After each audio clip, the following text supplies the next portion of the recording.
വിനാശകാലെ വിപരീത ബുദ്ധി. ഈ പ്രയോഗം അടുത്തിടെ കേട്ടത് ഗതാഗത മന്ത്രി CP ജോണിൽ നിന്നാണ്. സ്ത്രീകൾക്ക് സൗജന്യ യാത്ര അനുവദിക്കുന്ന പദ്ധതിയുടെ ഉദ്ഘാടനം ബഹിഷ്കരിക്കുമെന്ന LDF തീരുമാനത്തെക്കുറിച്ചായിരുന്നു ഗതാഗത മന്ത്രിയുടെ പ്രതികരണം.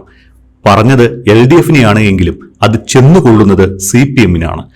മന്ത്രി പറഞ്ഞ വിപരീത ബുദ്ധിയുണ്ടായ വിനാശകാലം അത് തുടങ്ങിയിട്ട് വർഷങ്ങളായി എന്ന് തെളിയിക്കുന്നതാണ് ഇപ്പോൾ പാർട്ടിക്ക് പൊതുവെയും പിണറായി വിജയന് വ്യക്തിപരമായും കിട്ടുന്ന തിരിച്ചടികൾ. VD സതീശൻ മുഖ്യമന്ത്രിയായി UDF സർക്കാർ അധികാരമേറ്റതോടെ പിണറായി വിജയന്റെയും CPMന്റെയും കണ്ടകശനി മറ്റൊരു തലത്തിൽ എത്തിയെന്നാണ് തോന്നുന്നത്. ഓരോന്നോരോന്നായി CPMനും പിണറായിക്കും ബൂമറാങ് പോലെ തിരിച്ചടിച്ചുകൊണ്ടിരിക്കുകയാണ്. രക്ഷാപ്രവർത്തനം കേസിലും കാഫിർ സ്ക്രീൻഷോട്ടിലും തിരിച്ചടി കിട്ടിയതിന് പിന്നാലെ ഇപ്പോഴത്തെ പുതിയൊരു വിവാദത്തിൽ കൂടി ചെന്ന് ചാടിയിരിക്കുകയാണ് പിണറായി വിജയൻ. മുഖ്യമന്ത്രിയായിരുന്ന കാലത്ത് പിണറായി വിജയൻ നടത്തിയ വിദേശയാത്രകൾ വിവാദത്തിലേക്ക് നീങ്ങിക്കഴിഞ്ഞു. വിദേശയാത്രകളുടെ വിവരാവകാശ രേഖകൾ പുറത്തു വന്നിട്ടുണ്ട്. ഇതിനു പുറമെയാണ് കാഫിർ സ്ക്രീൻഷോട്ട് കേസിൽ DYFI നേതാവിന്റെ അറസ്റ്റ്. രക്ഷാപ്രവർത്തനം കേസിൽ ഗൺമാന്മാരുടെ ജാമ്യത്തിനെതിരെ സർക്കാർ ഹൈക്കോടതിയെ സമീപിക്കുന്നുമുണ്ട്. ചട്ടങ്ങൾ ലംഘിച്ച് പിണറായി വിജയൻ നിയമിച്ച SIയുടെ നിയമനം റദ്ദാക്കാനും സർക്കാർ തീരുമാനിച്ചു. അങ്ങനെ ഒന്നിന് പിന്നാലെ ഒന്നായി പിണറായി വിജയനും CPMനും തിരിച്ചടികളുടെ കാലമാണ് ഇത്. ഇതിനെല്ലാം പുറമെയാണ് പാർട്ടിക്കുള്ളിലെ ആഭ്യന്തര കലഹം. ശബരിമല സ്വർണ്ണ കവർച്ചാ കേസിൽ പ്രതിയായ A. പത്മകുമാറിനെതിരെ എടുത്ത സസ്പെൻഷൻ നടപടിയിൽ പാർട്ടി ജില്ലാ കമ്മിറ്റിക്ക് തൃപ്തിയില്ല. പത്മകുമാറിനെ പാർട്ടിയിൽ നിന്ന് പുറത്താക്കണമെന്ന ആവശ്യം ഉയർന്നിരിക്കുകയാണ്. ഇതും CPMന് തലവേദന സൃഷ്ടിച്ചിട്ടുണ്ട്. മുഖ്യമന്ത്രിയായിരുന്ന 10 വർഷത്തിനിടെ പിണറായി വിജയൻ നടത്തിയ വിദേശയാത്രകളെക്കുറിച്ചുള്ള വിവരാവകാശ രേഖകളാണ് അടുത്തിടെ CPMനെയും പിണറായിയെയും തിരിഞ്ഞുകൊത്താൻ പോകുന്നത്. മുളക്കുളം സ്വദേശി MT തോമസ് എന്നയാളാണ് വിവരാവകാശ പ്രകാരം പിണറായി വിജയന്റെ വിദേശയാത്രകളെക്കുറിച്ച് അറിയാൻ അപേക്ഷ നൽകിയത്. തോമസിന് പക്ഷേ പൊതുഭരണ വകുപ്പിൽ നിന്ന് ലഭിച്ച മറുപടി വിചിത്രമായിരുന്നു. യാത്രകളുടെ എണ്ണവും യാത്രാ ചിലവും കൃത്യമായി മറുപടിയിൽ രേഖപ്പെടുത്തിയപ്പോഴും യാത്രകളുടെ താമസ ചെലവ് 0 എന്ന വിചിത്ര മറുപടിയാണ് പൊതുഭരണ വകുപ്പ് നൽകിയത്. അതായത് ഇത്രയും യാത്രകൾ ചെയ്തിട്ടും അദ്ദേഹത്തിന്റെ താമസ ചിലവിന് ചിലവായിരിക്കുന്നത് വട്ടപൂജ്യം എന്നർത്ഥം. അതായത് ഒരു പൈസ പോലും ചിലവായിട്ടില്ല. അവിടെയാണ് സംശയമുയരുന്നത്. പിണറായി വിജയൻ US-ലടക്കം വിദേശയാത്ര നടത്തിയപ്പോൾ താമസിച്ചത് എവിടെ? സർക്കാർ ചിലവിലാണ് എങ്കിൽ അതിന്റെ ചിലവെത്ര? അതല്ല സ്വകാര്യ താമസമായിരുന്നുവെങ്കിൽ അത് ആര് സ്പോൺസർ ചെയ്തു? പിണറായി വിജയനും CPMും ഒരുപോലെ മറുപടി പറയേണ്ടി വരും ഇതിന്. അതായത് സ്വകാര്യ വ്യക്തികളുടെ ചിലവിലായിരുന്നു താമസമെങ്കിൽ അന്യായമായി സൗജന്യം പറ്റിയോ എന്നും പിണറായി വിജയൻ വ്യക്തമാക്കേണ്ടി വരും.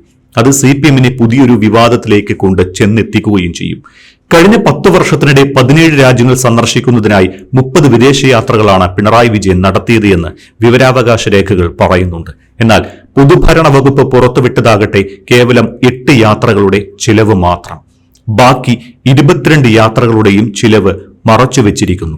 ഇതിൽ 4 യാത്രകൾ ചികിത്സാർത്ഥം US-ലേക്കായിരുന്നുവെന്നും 4 സ്വകാര്യ യാത്രകളും നടത്തിയിട്ടുണ്ട് എന്നും വിവരാവകാശ രേഖയിലുണ്ട്.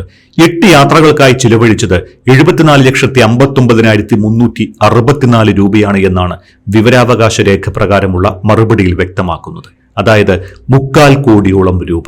സ്വകാര്യ യാത്രയെന്ന് സർക്കാർ രേഖയിൽ എഴുതിയ 2018 ജൂലൈയിലെ യാത്രയ്ക്കും യാത്രാക്കൂലിയായി 3,82,807 രൂപ അനുവദിച്ചുവെന്ന് വ്യക്തമാക്കിയിട്ടുണ്ട്.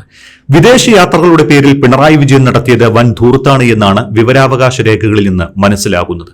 അതേസമയം യാത്രകളിലെ താമസ ചെലവ് രേഖപ്പെടുത്താത്തത് സംശയത്തിനും ഇട നൽകുന്നുണ്ട്. യാത്രാ ചിലവായി മാത്രം 3/4 കോടിയോളം രൂപ ചിലവഴിച്ചുവെങ്കിൽ താമസ ചെലവ് കൂടി പുറത്തുവന്നാൽ ധൂർത്തിന്റെയും അഴിമതിയുടെയും പുതിയ മുഖമായിരിക്കും അനാവരണം ചെയ്യപ്പെടുക എന്നാണ് ആരോപണം. വിവരാവകാശ മറുപടിയിലെ അവ്യക്തതയ്ക്കെതിരെ അപ്പീൽ നൽകുമെന്ന് MT തോമസും വ്യക്തമാക്കിയിട്ടുണ്ട്. US, UAE, Bahrain, Netherlands, Switzerland, France, UK, Japan, ദക്ഷിണ Korea, Norway, Cuba, Indonesia, Singapore, Saudi Arabia, Oman, Qatar, Kuwait എന്നിവയാണ് മുഖ്യമന്ത്രിയായിരിക്കെ പിണറായി വിജയൻ സന്ദർശിച്ച വിദേശ രാജ്യങ്ങൾ. എന്തായാലും ഇങ്ങനെ നോക്കുമ്പോൾ വളരെ കുറച്ച് രാജ്യങ്ങൾ മാത്രമേ ഇനി പിണറായി വിജയൻ സന്ദർശിക്കാനുള്ളൂ.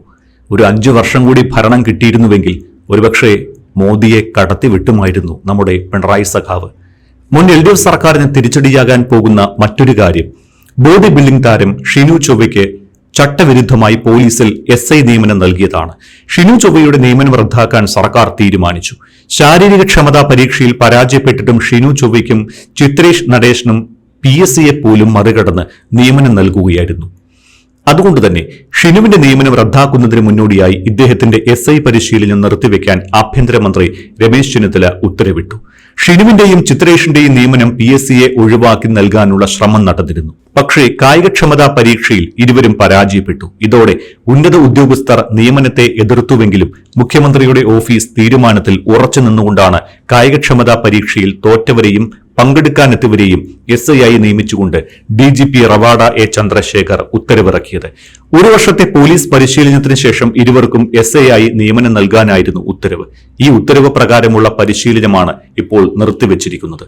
നവകേരള യാത്രയ്ക്കിടയിലെ രക്ഷാപ്രവർത്തന കേസിൽ 5-ൽ 3 പ്രതികളുടെ മുൻകൂർ ജാമ്യാപേക്ഷയ്ക്കെതിരെ സർക്കാർ ഹൈക്കോടതിയെ സമീപിച്ചിരിക്കുകയാണ്. ലഭ്യമായ തെളിവുകളും വസ്തുതകളും പൂർണ്ണമായി അവഗണിച്ച് തികച്ചും അപ്രസക്തമായ കാര്യങ്ങളെ മുൻനിർത്തിയാണ് മുൻകൂർ ജാമ്യം അനുവദിച്ചത് എന്നാണ് അപ്പീലിൽ പറയുന്നത്. VK Shaiju, R Arun, VV Vipin എന്നിവരുടെ ജാമ്യത്തിനെതിരെയാണ് അപ്പീൽ പോകുന്നത്.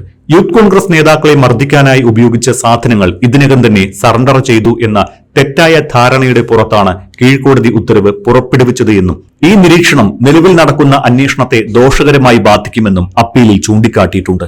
സെഷൻസ് കോടതി ഉത്തരവ് റദ്ദാക്കിയില്ല എങ്കിൽ മാത്രമേ പ്രത്യേക സംഘത്തിന് നിഷ്പക്ഷമായി അന്വേഷണം തുടരാൻ സാധിക്കൂ എന്നാണ് അപ്പീലിൽ ചൂണ്ടിക്കാട്ടുന്നത്. 308 വകുപ്പ് ചേർത്തതിൽ അസ്വാഭാവികതയുണ്ട് എന്ന് വ്യക്തമാക്കിയായിരുന്നു സെഷൻസ് കോടതി പ്രതികൾക്ക് മുൻകൂർ ജാമ്യം അനുവദിച്ചത്. ഇതിന് അനുകൂലമായി ഇടത് സൈബർ ഇടത്തിൽ വലിയ ആഹ്ലാദ പ്രകടനങ്ങൾ നടന്നതാണ്. ജാമ്യം റദ്ദാക്കപ്പെട്ടാൽ അത് CPM-ന് വീണ്ടും തിരിച്ചടിയാകും. ശബരിമല സ്വർണ്ണ കവർച്ച കേസിൽ പ്രതി ചേർക്കപ്പെട്ട മുൻ ജില്ലാ കമ്മിറ്റി അംഗവും ദേവസ്വം ബോർഡ് പ്രസിഡന്റുമായിരുന്ന A പത്മകുമാറിനെതിരെ എടുത്ത നടപടിയിൽ CPM-നുള്ളിൽ അസംതൃപ്തി പുകയുകയാണ്. പാർട്ടിയിൽ നിന്ന് പത്മകുമാറിനെ പുറത്താക്കുകയല്ലാതെ മറ്റു മാർഗമില്ല എന്നാണ് ഇന്നലെയും CPM പത്തനംതിട്ട ജില്ലാ കമ്മിറ്റിയിൽ നടന്ന ചർച്ച. പത്മകുമാറിനെ പാർട്ടിയുടെ അന്തകൻ എന്നാണ് അംഗങ്ങൾ വിളിച്ചത്. മേൽഘടകത്തിൽ നിന്ന് ജില്ലാ കമ്മിറ്റിയിലും ജില്ലാ സെക്രട്ടേറിയറ്റിലും പങ്കെടുത്ത ഉന്നത നേതാക്കളുടെ നിർദ്ദേശം മാത്രം കണക്കിലെടുത്താണ് നടപടി സസ്പെൻഷനിൽ ഒതുക്കിയത്. പാർട്ടിയിലെ ഉന്നതരുമായുള്ള അടുപ്പമാണ് പത്മകുമാറിനെതിരെ നടപടി സ്വീകരിക്കാൻ നേതാക്കൾ മടിക്കുന്നതിന് കാരണമായി പാർട്ടി അംഗങ്ങൾ ചൂണ്ടിക്കാട്ടുന്നത്. പത്മകുമാർ നിരന്തരം പാർട്ടിയെ പ്രതിസന്ധിയിലാക്കുന്ന ആളാണ് എന്നും വിമർശനമുയർന്നിട്ടുണ്ട്. പുറത്താക്കിയാൽ പത്മകുമാർ പല സത്യങ്ങളും വിളിച്ചു പറയും. അത് CPM-നെ നിലയില്ലാ കയത്തിലേക്ക് തള്ളിയിടുകയും ചെയ്യും.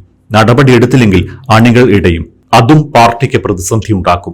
എന്ത് ചെയ്യണമെന്നറിയാതെ ഉഴലുകയാണ് CPM നേതൃത്വം. ചുരുക്കി പറഞ്ഞാൽ ഒരു ചുഴിയിൽ അകപ്പെട്ടിരിക്കുന്നു എന്ന് സാരം. എന്തായാലും പാർട്ടിയെ പ്രതിസന്ധിയിലാക്കാൻ പിണറായിക്ക് മാത്രമല്ല പത്മകുമാറിനും കഴിയുമെന്ന് തെളിയിച്ചുവെന്നാണ് അണികൾ പരിഹസിക്കുന്നത്. കയ്യിൽ വലിയ രഹസ്യങ്ങളുണ്ട് എന്ന് A പത്മകുമാർ സുഹൃത്തുക്കൾ വഴി മാധ്യമങ്ങളെ അറിയിച്ചിട്ടുണ്ട്. മാധ്യമങ്ങൾ വഴി അത് മലയാളികൾ മുഴുവൻ അറിഞ്ഞു. CPM പ്രതിസന്ധിയിലാണ്. ഇതോടെ പാർട്ടിയിൽ നിന്ന് പുറത്താക്കലിന് പകരം സസ്പെൻഷൻ എന്ന പുതിയ ശിക്ഷാ നടപടിയാണ് A പത്മകുമാറിനെതിരെ സ്വീകരിച്ചത്. ഇത്തരത്തിൽ ചെറിയ കരുനീക്കം വഴി പാർട്ടിയെ വരുതിയിലാക്കാൻ A പത്മകുമാറിന് കഴിഞ്ഞു. അങ്ങനെയെങ്കിൽ പിണറായി വിജയന് പാർട്ടിയിൽ എന്ത് നിയന്ത്രണം എന്ന ചോദ്യവും ചിലർ ഉന്നയിക്കുന്നു. പാർട്ടിയെ ഭരിക്കുന്ന പിണറായി വിജയനെ മരിക്കാനുള്ള താക്കോൽ മറ്റു ചില നേതാക്കളുടെ കയ്യിലാണോ എന്ന സംശയവും ഉയരുന്നു. CPM ഇതുവരെ കണ്ടിട്ടില്ലാത്ത പ്രതിസന്ധികളാണ് 2026-ൽ പാർട്ടി നേരിടുന്നത്. പാർട്ടി സംവിധാനം എന്നത് ഇന്ന് അപ്രത്യക്ഷമായിരിക്കുന്നു. ചുരുക്കം ചിലരുടെ താൽപര്യങ്ങളും തീരുമാനങ്ങളും നടപ്പാക്കുന്ന സംവിധാനങ്ങളായി പാർട്ടി മാറിയിട്ട് കുറച്ചു വർഷങ്ങളായി. അതിന്റെ പരിണിത ഫലമാണ് ഇപ്പോൾ വരുന്ന അന്വേഷണങ്ങളും കേസുകളും. ഘടകകക്ഷികളെ അവഗണിച്ചും മറികടന്നും CPM മന്ത്രിമാർ തീരുമാനങ്ങളെടുത്തു. ഇന്ന് ഘടകകക്ഷികൾ കൈകാര്യം ചെയ്തിരുന്ന വകുപ്പുകളിൽ അന്വേഷണമില്ല എന്നത് ശ്രദ്ധേയമാണ്. PM ശ്രീ പദ്ധതിയിൽ ഒപ്പിടാൻ തീരുമാനിച്ചത് CPM സംസ്ഥാന സെക്രട്ടറിയെ പോലും അറിയിക്കാതെയാണ്. തലേ ദിവസം വരെ എതിർത്തിരുന്ന പദ്ധതിയിൽ ഒപ്പിട്ട സർക്കാരിനെ ആ സംഭവം പോലും അറിയാത്ത പാർട്ടി സെക്രട്ടറിക്ക് ന്യായീകരിക്കേണ്ടി വന്നത് ഒരു ചൂണ്ടുപലകയായിരുന്നുവെന്ന് കാലം തെളിയിക്കുന്നു.